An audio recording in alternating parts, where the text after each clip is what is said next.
Good morning, everyone, and welcome to Today y Mañana. I'm Alex. This is Michael. We're very excited to have you joining us this morning on Today y Mañana here on it's a kind of a muggy morning here. Yeah, it got muggy. It was really cool yesterday. We had that the smoke again coming. Yeah, the haze came through. Yeah, exactly. You had the orange sun and a little, but it was pretty cool and nice. It was. Yeah, I think it cooled it off, which is good because last week, remember, we hit the triple digits. Yep. Everyone thought that we were all going to die. We were here on his torture last week on Today y Mañana. This week we're not quite as hot, but it's still a good time to grab your iced café con leche or your café con leche, get to your nice cozy spot and enjoy some Today y Mañana. And so we've got some great guests that are going to be joining us shortly. On the show, we're going to be joined by Angela Hogge and Amy Morris. They're co-owners of both the Franklin Estate and Due Sorelle, two beautiful locations that we have here in Central Virginia. Yeah, I'm excited. Weddings, events, many things. We'll find out just how many things when we speak to them. But they're going to be joining us shortly. As always, we love being here on the I Love CVille Network set.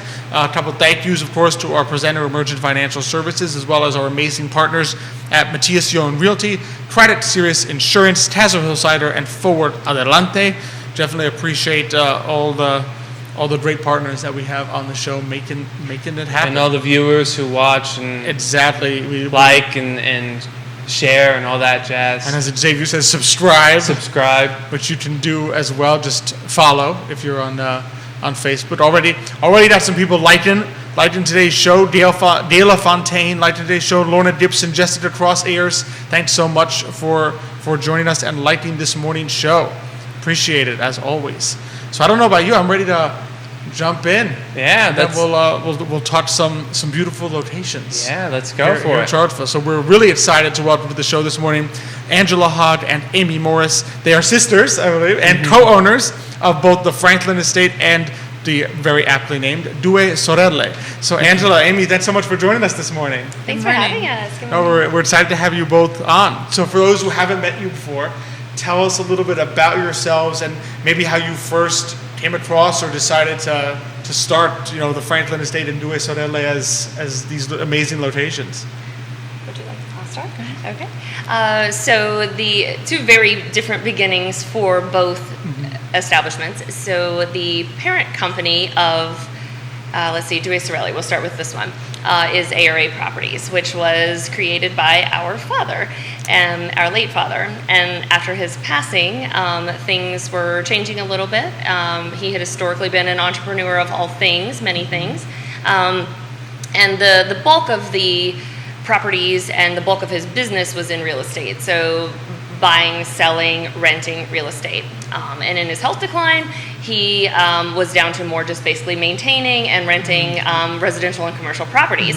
So we were at that phase. After his passing, we decided to branch out a little bit more, which is also where this is where the two kind of merge, the Franklin Estate and Due Sorelle. At that time, the Franklin Estate was his home, built by our mom and dad. Long ago. And so, funny thing that most people don't know, they try to figure out, our maiden name is Daniel, and so why is it not Franklin? The Daniel Estate? And so his name was Frankie. His middle name was Franklin. And so whenever I would be a silly little girl and tease him, kind of talk back, I'd be like, no, Franklin, I don't want to, mop the floor or whatever. So we gave it a little lighthearted spin, since we knew that we were headed in the direction of joining, gathering, joyful times spent together. We decided to give it that little just sweet nod to our family. So the Franklin Estate, and in our ability to be able to keep the Franklin Estate, and it's over 6,000 square feet just in the main house, it is a big one, we decided to break it into smaller pieces and do the sort of short-term rental. Most people know Airbnb, so they know Airbnb, but we're also with Airbnb, VRBO, Booking.com, and so we divided it into 5 individually operating units that have all, they're completely functional all by themselves, kind of like apartments with private entrances, or they can be shared, so folks can come, 20 folks can stay in the big giant estate together, or they can stay privately and enjoy the pool. And then we moved on to renovating the garage space, which is now a party room where we do things as far as pool parties all the way up to weddings. Wow. So that is that one. That one. It got pushed a little bit faster in development because we started on Due Sorelle around about fall of 2019, and we were really getting into renovation around about March of 2020. Yeah, and a wedding venue, for a little while, brand new wedding venue. Can you imagine? So we shifted gears into the renovation of the Franklin estate instead, because we knew there would be opportunity for two people to be traveling together, those kind of things. So we shifted over focus over there. Once it was completed, we moved back over to completing the renovation of Sorelle, which came about. It was not a family piece. A lot of people ask that question, is it a family farm? And it's not. We both always dreamed of having a farm, and sign after sign after sign kept pointing to this farm, and it was an auction property, and we showed up together at the auction and did not expect it to actually become our farm, and lo and behold, it did. It did. And after lots of time spent with family and friends, lots of people coming and just being so relaxed and amazed and just going into just a joyful hangout spot, we decided we couldn't keep it to ourselves. So we decided to share it, and it became transitioned into, we renovated and made it a wedding venue. They're both beautiful spots, Thank which you. is so nice to see. So we'll get into weddings in a moment. What are some of the range of events that people could host there or have hosted at either location? Do you want to talk some? Go ahead. Okay. So we go from anywhere. There's an app that's not as well known in our area. It's a little better known in the larger cities. It's called Swimply. And have you heard of that? No. So again, during the pandemic, there was a space where people couldn't go to public pools. And so individuals started renting out their swimming pools for people to come and be able to use the swimming pool. So it took off, and people still like to just come and use. So we have all the way down to, they can rent our pool for 1 hour, and they can come in and go swimming with just their family, or they can make it a full-blown event. So we go from just folks gathering for simply to get together with a group. We have folks who get together for a back-to-school bash for the kids, all the way up to birthday parties, retirement parties, corporate events. Let's see, what else? Wedding rehearsals. Rehearsal dinners, we'll host those. If there's a wedding elsewhere, we also can just host the rehearsal dinner, bridal luncheons, bachelorette parties. The full runs the gamut. We love hosting events, and so if they want to come to us and gather, we're open to it. Which is awesome. So it has and now do both places have accommodations? I know Franklin Estate certainly does, where there's some accommodations as well as the location. So you can have people, if you're worried about guests, and they're coming from out of town, they might need to stay, you can kind of have them stay, some of them there in the estate itself. Indeed. So, and the two venues are only 5 minutes apart.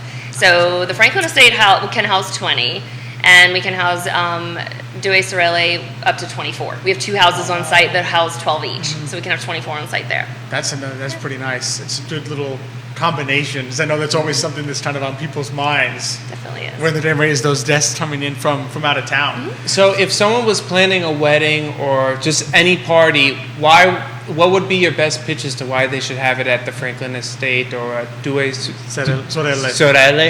So I should explain. I normally, for our English translation, would call it Sorelle. So most people will know it as Sorelle. Looking at it, that's how we pronounce it. So I'll throw that in there. So it's a little hard for me to convey what makes us special until someone has been there. And when I ask people what our superpower is, so I've asked wedding planners, I've asked other people, and they say that it's the relational connection that I have with our couples and our over and above steps that we take to ensure that it is their day. Couples and families, whoever's coming always says, I'm like, it's your day, not our day. And we truly make it as such, even to the point that we don't tell them where their wedding ceremony has to be on the property. We actually have 5 locations on the property that we show them they get to choose. Or they can have it inside the barn. Yeah, it's their day, not our day. And so there are those things like that the relational connection and the above and beyond that we take to ensure that every single last detail is completely and totally joyful and their own. Yeah, that makes sense. And there's a lot of amenities there in terms of things that you can, options that you have at both places of where, like you said, where to host the ceremonies, lots of different things. There's a pool, there's different rooms. Sarah Frost watching the show, she's so excited. She's going to get married there in September. Yeah. And she says it's the personal feeling that makes sure that they feel like family, that they're really Thank you, Sarah. they're really loving about it. Bobby Morris also watched the show this morning. Thanks for joining us. So that's a key element, I think, is that just how do you both work with the kind of the couples when they're kind of going through the process and planning with it? What would like the process be like if a couple's reached out to you and say, hey, we're interested in touring and maybe considering either one of these places? So normally just kind of walking through the process, they reach out to us. We start with a phone call just to get to know them. Again, I don't want someone to choose us because we looked good on paper and we aren't a fit for them. I want it to be their perfect day, and that's my goal. So we do start with a phone call that gives a rundown of the amenities, what we provide, the tables we provide, the chairs that we provide, just the atmosphere, what the space is like to get ready, whether they choose to get ready on site or not, or whether they want accommodations on site or not. We allow them to have that choice as well. They don't have to stay on site if they don't want to. They can come day of only. So we kind of go through all of those and just kind of find out who they are. I always start that conversation with, how did you meet? I want to know them. We're not a wedding factory, and we never wanted to be such. Our goal was to have that special connection, that time spent, create that joy of gathering for them and with them. So we do that, and then we have our on-site tour is pretty in-depth and lengthy, and we give the history of the renovation and the transition, and so they truly get to understand who we are, what we do, how we've invested into both of the properties, and to really get to know us. And then the communication is, of course, constant when they're planning throughout the process, all the way to on-site rehearsal time with our couples, and then throughout the wedding day. And they get a full day on-site with us. So again, we're not cranking out 3 weddings in a day. They get to come, they get to have peaceful time where it's not as rushed, it's not as chaotic, and that's our goal. And I think that's really nice here, because I got married back in May. And one of the things you see a lot when you're looking for venues, so we were looking last year, is particularly as beautiful as the wineries are, you kind of are a lot of the options once you go out, and you're not like once you try to go out to the spaces where it's beautiful and you can see like these farms where you can see out. You've done a lot of wineries and you're kind of locked into that. Okay, it's 5:30 to 11 and you guys are done. Like you can only come in here. So it's nice to kind of have that flexibility, because people may want to get married at different times, depending on the time of the year. They might want to just relax for a certain amount of time. And I know sometimes you allow people to stay for like a Friday to Sunday kind of package. And we encourage it, because it will be so much more meaningful to have that extra time with the people who matter most. You're probably very familiar with that right now. Those tons of people that are coming in that mean so much to you.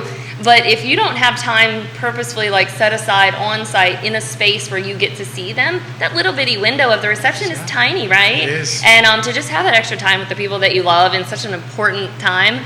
So I always encourage that they stay on site, just to have those little moments at the end of the night, maybe the night before Friday night, where all the bridesmaids are sitting together assembling, centerpieces, and the groomsmen are, reminiscing over old times, and, just having that space to do that. Absolutely. No, that's really kind of neat that you're able to kind of offer that to people.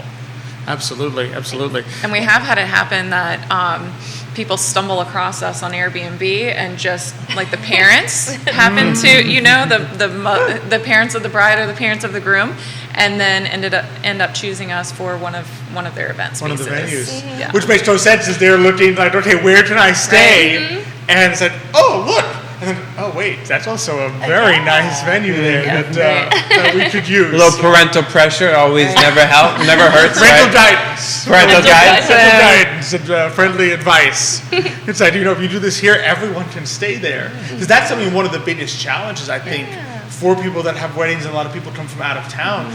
There are not, let's put it this way, there are a lot of hotels in Charlottesville, but they all tend to be full. They do. All the time. So it's nice to say, you do not have to go find, especially if your wedding's small enough, you do not have to go all find rooms, and you're competing, especially in those peak wedding seasons, you're competing with the law school events, UVA, graduation. Yeah, certain people have to get married in May, and then it's the week before graduation, so all the hotels are booked. Those people are the worst. Absolutely.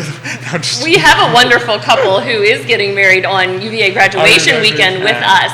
But I always, on those ones, I say, get started quickly, secure early. your caterer quickly, secure all of your vendors as quickly as you can, because Absolutely. it is, I was mentioned that because a certain person got married the week before graduation. I think we It's a busy both. time. I think Nick was too. Nick was too, yeah. he was. Absolutely. So yeah, booking all the hotels for the family was a nightmare. It's a if I'm challenge. correct, It's yeah. a challenge. That's actually our first weekend to book into. So prior to full-blown weddings, that was our first weekend to fully book for short-term rentals. Is that weekend above any other weekend? Holidays, all the things is UVA graduation weekend. Even though we are about 30 minutes from right here, we are still. That's our first one to fully book. Wow, that's amazing. Yeah. Now, when people only book a portion of like the estate or something, are the others still available to be booked because they all have separate entrances? Or So for the Franklin estate, no, they get the entire estate because of the way that it is situated and the proximity to the entertaining space and the use of the portion of the main floor for getting ready, things like that. It really wouldn't work well for other people to be in your space. Now, the farm, they do have the farmhouse, which is the closest proximity to the barn, the venue space. The other house on the farm is a little bit set off away, and so that one we do sometimes have other people, but they never cross paths. You can't even see each other which from is the nice. space. So that one works. So that you way. get the privacy when you're booking the wedding there and Right. so forth. Oh, that's really nice. You have And- another? and- Go ahead. Oh, go ahead. Ask the question first. So, how many people can you fit for a wedding inside the Franklin estate? So we can actually we will host up to 200, not staying on site. Did you mean staying on Yes. site? No, or no, wedding no. site? Just for the wedding reception. For the reception, yes, Yeah. up to 200 tented. So that one would be tented. Okay. Inside for fully enclosed climate control, we do ours are 50 and under. Okay. ones. So we have that space where it's climate controlled, and then we go to tents when it's larger. However, our largest ever hosted there was 400, and that was mine. That's special. That's unique. And it was tented. And it was tented. I can imagine. Yeah. No, I didn't want the tent. I didn't give in to the tent until 1 week before, with 400 people coming. And my now husband said, "It's going to rain. We have to have a tent." I'm like, okay, fine. So do you do no tent if you're like, what's the parameter for putting out a tent? Like, is it like you measuring the weather? It's like, okay, if it's over 20%, we put the tent, or you just generally? We have it on hold with the tent rental company, so we have to have that hold with the tent, and then the decision is made per who they choose for the tent, or if we are providing the tent, depending. It's really at the mercy of the tent company that says when do we have to have the decision made. But Okay. we wait as long as possible because I'm an outdoor girl, and I was that girl that really wanted that outdoor wedding. No, absolutely. And so again, that's something that plays into the way that we operate, the treat others the way you want to be treated. And I allow our couples like the last possible minute. In fact, I was doing a final walkthrough with a bride and her team just this past week, and they're having a smaller ceremony and a larger reception at our farm. And I said, look, you don't have that many. If you're okay with, stocking some towels, some quick dry chamois, and you want to make sure with a small group, everyone can stay in the house until it's time for your ceremony, and I'm okay with that. Like, we will make it happen, and we will run out there with chamois if you need 15 extra minutes to make your ceremony happen in the place where you want it to happen. So, yeah. So we wait as late as possible. Late as possible. It makes it a little crazy on our team I'd when I imagine. do those things, and my team doesn't always love me in those moments, probably. But I think that's what people really appreciate. Lorna Dibson comments, great family-oriented venues and beautiful locations to consider. So I think that thank kind you. of attention to detail and like feeling like the family is there, like I think people really appreciate there. Out of curiosity, does our audience always loves like the entrepreneurship side? What's it like? What was it like to kind of take that plunge and say, yeah, we're gonna run this, like not just as real estate, but like as functioning venue businesses? What's it kind of like on the behind the scenes and doing that? Behind the scenes is busy. I work around the clock. There is no time off. I was just mentioning we were in Spain. We hit France, Italy, Spain a couple weeks ago, and there was I know one night where or many nights the kids are at the swimming pool, and I've got the laptop at the side of the pool, and or we're on an excursion to see the Colosseum, and I was messaging back and forth with people here like, hold on guys, you go ahead with the tour, I've got to take care of some things. So that is the reality of the life of an entrepreneur, especially if you're heavily involved. So yes, hard work. That was instilled in us by our father and our mother both. and both drove home, you work hard to succeed. And so without saying it, they were really good at like letting us figure out how we make that happen and to like earn what we what we have. And so it is a lot of hard work. We like the flexibility, like days today when I have a little girl here with me, and I do miss a lot because my hours are long. But then there are times like this that we also get to have our children be involved. And she knows what she's it's like. She's in the control room. She is in charge of this production today. We especially she has a girl as well, my niece, and we really like to let our girls see what it's like to be a strong, driven female. Entrepreneur, absolutely. How about yourself, Amy? What's the kind of like for you? Things you like? So I am an administrator in the county as well, at one of the schools, and so it is double time sometimes. Yeah. There were times during the pandemic part when we were really trying to pull things together at the Franklin where I was working my full day there and then coming home to help mulch or, the whole family was doing everything. And so we actually got feedback from some of our renters that they really thought that was a special touch and they really appreciated that they saw our whole family out, pulling things together and kind of making it what we want it to be. And I think that we also take the time, sometimes we're visiting the farm just, on a Friday night and we have renters at the farmhouse and we will walk over and introduce ourselves just because we want for them to know that we're glad they chose us. Yeah. Which is, it's so nice. I think people really appreciate that. It's really the beauty of entrepreneurship, right? You work really hard. You put in sometimes double shift, right? But then you're involved, like you're there. It's kind of what you want to make it, and the values that you want to instill are part of it. And it clearly comes through when people are staying or having their event there, which is really nice. John Blair, thanks for watching the show this morning. He is tuning in. Appreciate it. So both of you have been so great. Where can people, if people want to learn more, reach out, find out, what's some of the pricing, what are some of the options there, where's the best way to do that? So as I mentioned, since we are very flexible and we offer lots of different options, we found that it was really hard to have every detail option laid out like a menu on our website, and it just confused people. And so we do have some information, but we have a lot more available than what you can find on our website, but that's still the best way to find us. So I will say it in English translation, do Sorelle Farm, which is DUE SORELLE farm, FARM.com, and thefranklinestate.com. Of course, phone number 434-985-3667. Perfect. Well, it's been an absolute pleasure to have you both on. It's a beautiful place, and just love that it's run. We have a family business as well, so just love that it's a family business. Providing such great memories to people here in the area. Thank you so much for having us. Thank you for coming on. It was wonderful. It was great to have you both on. Appreciate it. All right, so as we go ahead and swap-a-roo here, that's this is Alex one of my favorite parts. I love the entrepreneurship. That's just one of my favorite parts of this show is you just get to see the amazing people and the great work that they're doing. The stories behind it too. I know. That's always wonderful to hear. How it gets started, how it grows.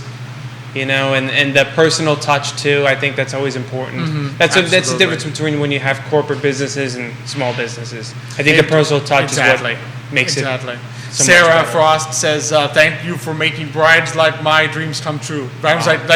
Dreams of brides like her come true." Yeah. So that still. Sarah's getting married in a beautiful time of year, September. I know, September. Yeah, you might get a little leaf change. You know, that's gonna be beautiful weather. Not like May. It's raining. You had to let that go. I know. Jewel Ballard says beautiful venue. So man, they just keep the amazing comments just keep coming in. So lots of fans there. So really appreciate both of them coming on and joining us this morning.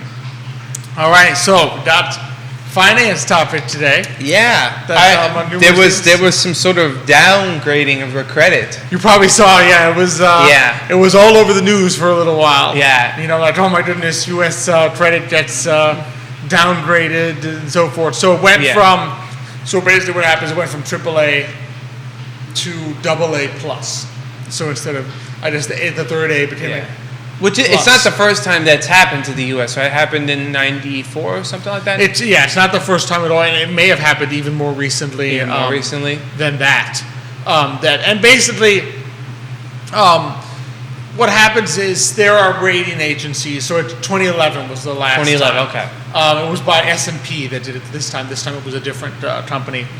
But Fitch that was the downgraded this time. But there are basically rating agencies whose job it is to rate debt and say, okay, this company's debt has a rating of AAA. I mean, it's like super safe. They'll pay it back. They're going to pay it back. AA plus, which is also kind of super safe. They're going to pay it back. I mean, you go all the way down. I mean, there's B, double B, excuse me, non-investment grade, which is like basically the highest you could have is AAA. AAA, right? So going from AAA to AA plus is not really like, oh my gosh, this is catastrophic. Exactly, and it's not as though the implication is not that suddenly the U.S.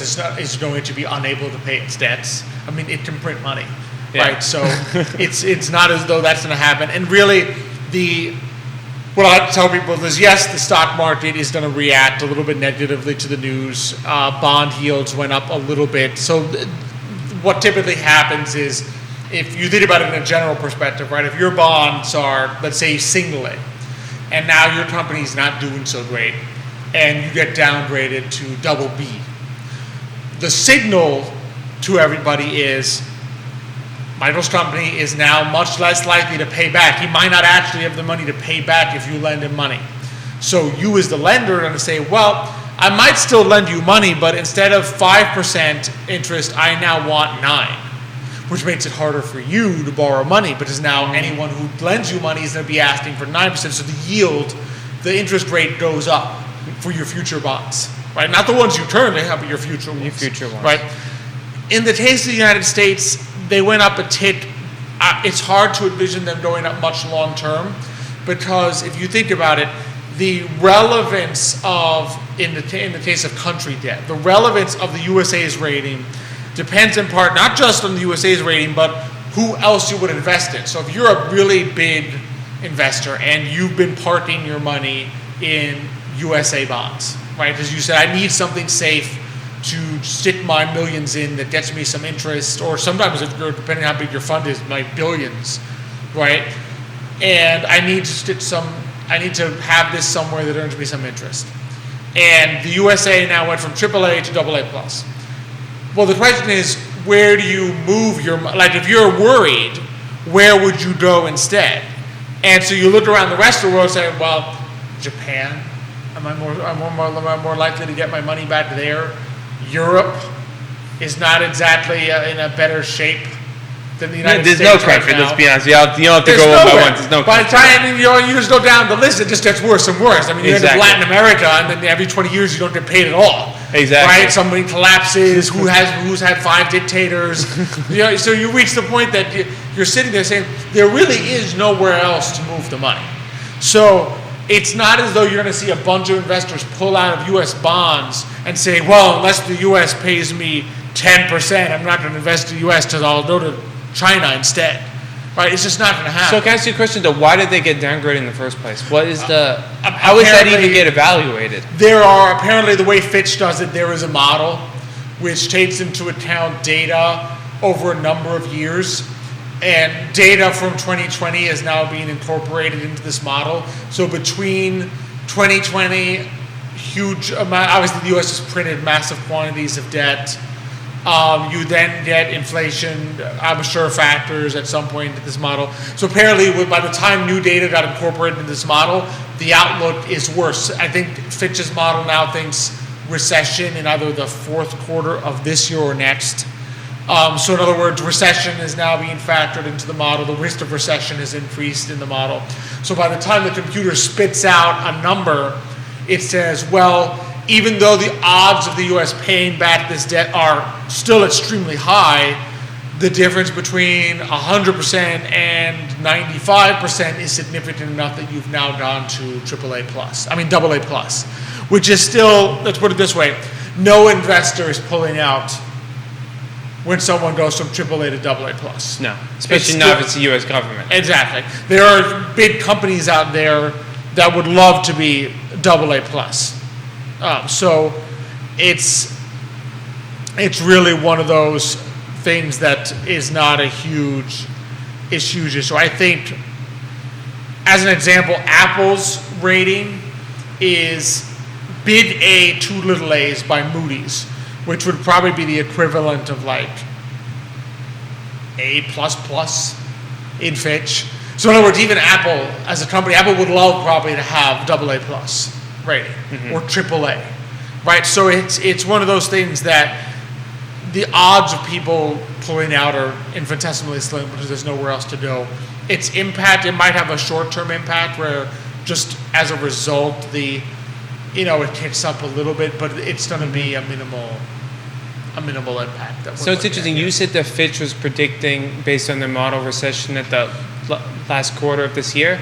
Either this year or next. It's because that's interesting because I read an article the other day, and this person was worried about a recession in the fourth quarter of this year because he's worried that with the student loan debt relief, right? Mm-hmm. He's saying if that begins to end, which sometimes it looks like it is, sometimes it looks like it isn't. Yep. But he says if it ends, he says there's about $10 billion that students are going to have to, or former students have to repay in their loans, and that will resume. He says they haven't been paying it for the past 2-3 years since COVID. That is, and he says the problem is that, in his opinion, they've, instead of saving the money that they could have been, basically instead of paying their debt or their interest on their debt, instead of using that money to save it, they've been spending it like crazy, and they've accrued even more debt, like credit card debt and I don't know what other type of debt, maybe mortgage debt, whatever, car loans. So the problem is, he's like,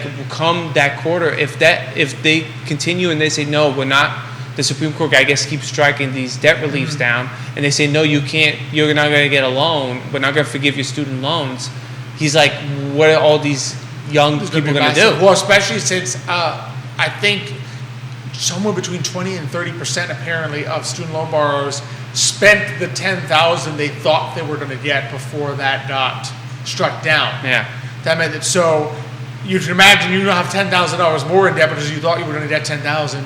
Well, that's also the big one too. Like, it's one thing to be like, you're saying, well, I don't have to spend the money on my debt, whatever it is, my payment. But I saved it. Yeah, well, I saved it or I spent it elsewhere. But if you use that money and then got more debt, like credit card debt or a car loan, now you're going to be paying double. Exactly. And so it is this fourth quarter that Fitch expects the U.S. economy to slip into a mild recession. Is when you said that, because that was already, some people were already worried about that. Obviously there is they're attempting another way to forgive student loan debt. It's not a blanket forgiveness because that obviously got struck down. It's a repayment method. And pushing to forgive student loan debt that I guess was already eligible to be forgiven in certain ways but hadn't been yet. Because already there are certain ways that if you work for the federal government for 10 years, or a nonprofit, you can get forgiven after 10 years. Apparently some of those had not yet been forgiven, so they're doing a big push to expedite those. So there's ways, but it won't be nearly as many people as obviously the blanket forgiveness would have done. And that does, credit card debt basically has now surpassed 2008 levels of credit card debt because people have basically run out of the excess savings that they had coming out of the pandemic. So that's pretty much gone, and there is debt. So it's definitely, because that's going to start, I think, October is when student loan repayment has to begin again. The freeze ends. And I don't think there's an expectation that that's going to be frozen again. That would probably be struck down as well. The rationale for that was being frozen under the pandemic, and it's difficult to see how they would be able to do that again. So it's a significant concern. We've been kind of hanging on the recession might start cloud for the last year. We technically entered recession last year and then exited because we had 2 straight quarters of negative growth. But then it picked up in the third and fourth quarter, and we got some growth. So the question is whether that we dip into that area again. Like I said, the Federal Reserve has not stopped raising rates. They've started again because inflation inflation came down, but not if you take out. So the last inflation number at the end of last month was at 3. If you took out energy, which has been coming down had been coming down a great deal, it was food and so forth was like 5 to 6. So most things people are buying have still gone up. Gas was coming down, but as we were dumping out of the strategic reserve. We're now down to like somewhere between 2 and 3 weeks. That may have ended, or the travel has picked it up, because if you've seen gas prices, they've now spiked again this past month. So that the inflation number may not be so rosy this coming month again. And the Fed may have delivered that. The Fed may have expected that because they then delivered the rate hike that we saw this past month. So if they keep doing that, they are going to certainly risk that they tip us into recession.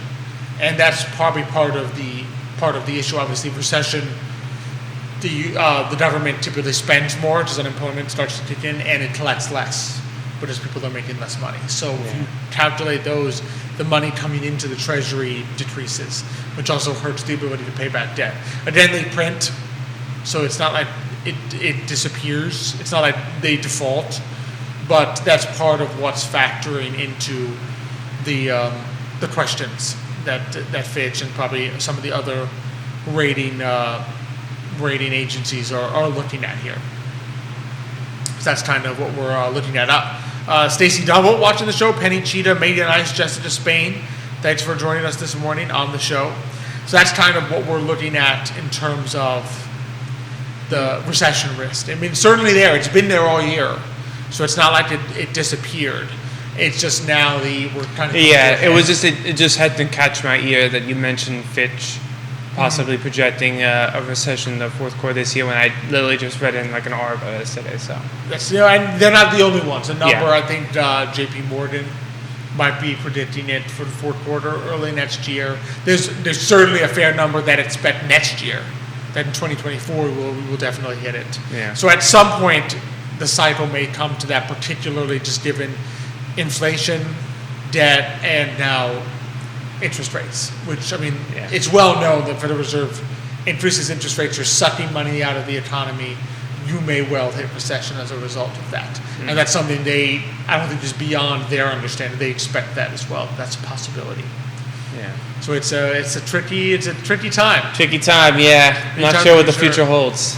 No, but I mean, again, the key is trying to just stay steady, and really, if you are debating at all, do I pay down credit card debt or invest or save money?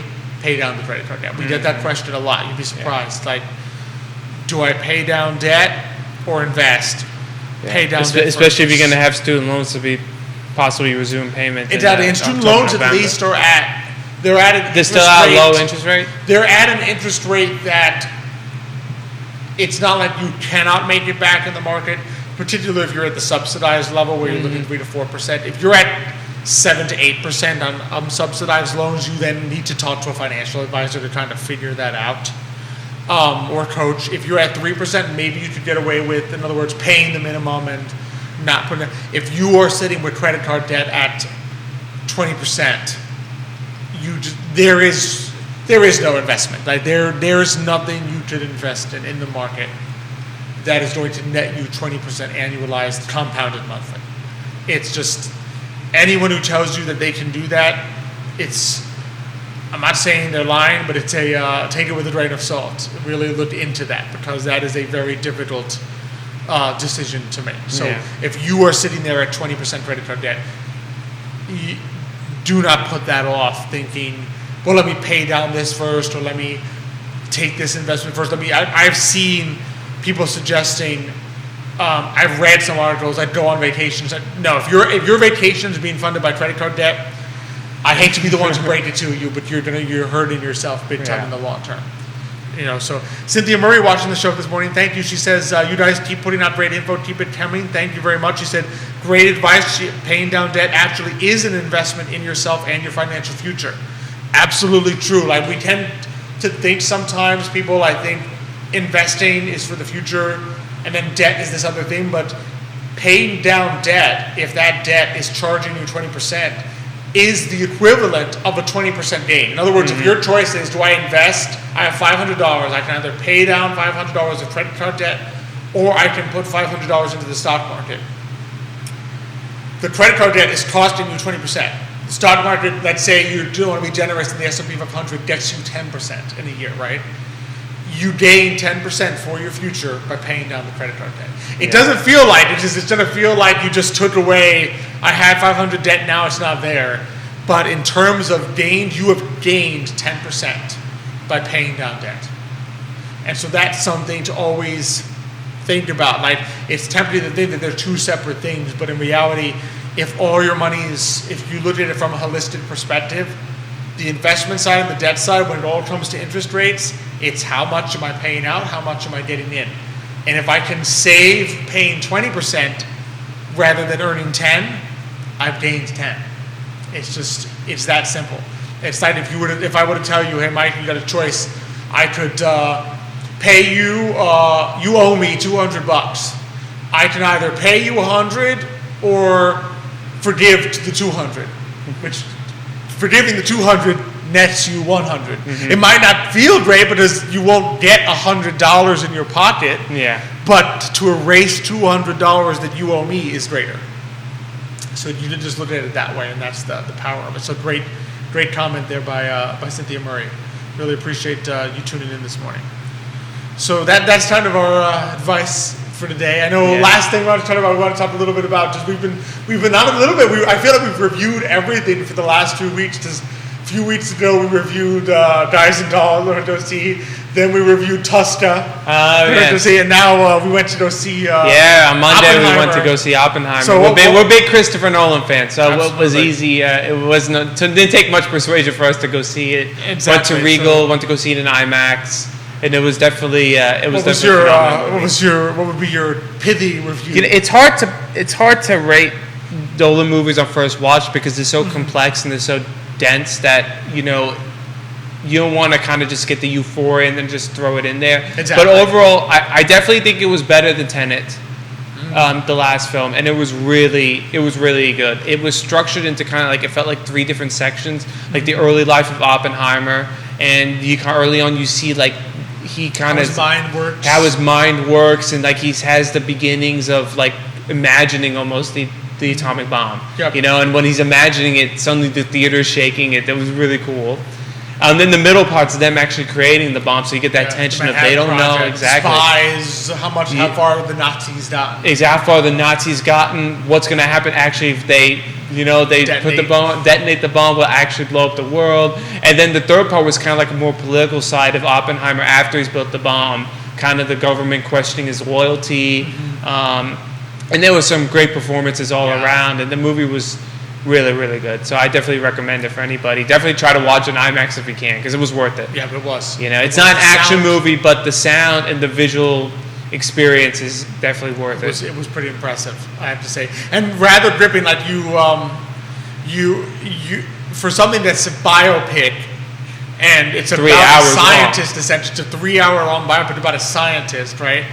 You would think that it might not be as exciting as a thriller or a dream heist or a space movie, but it was actually I feel like the last half of the movie I was kind of like heart pumping in the seat. Well, there's certain parts that your heart gets pumping. Definitely when they're about to test it, even though I know the world doesn't blow up because I'm here. Yeah. Right, but you still get that tension because of how it's filmed. Yeah. The actors are portraying that tension excellently, so you kind of you feel in the moment their tension of their worry of what's going to actually happen.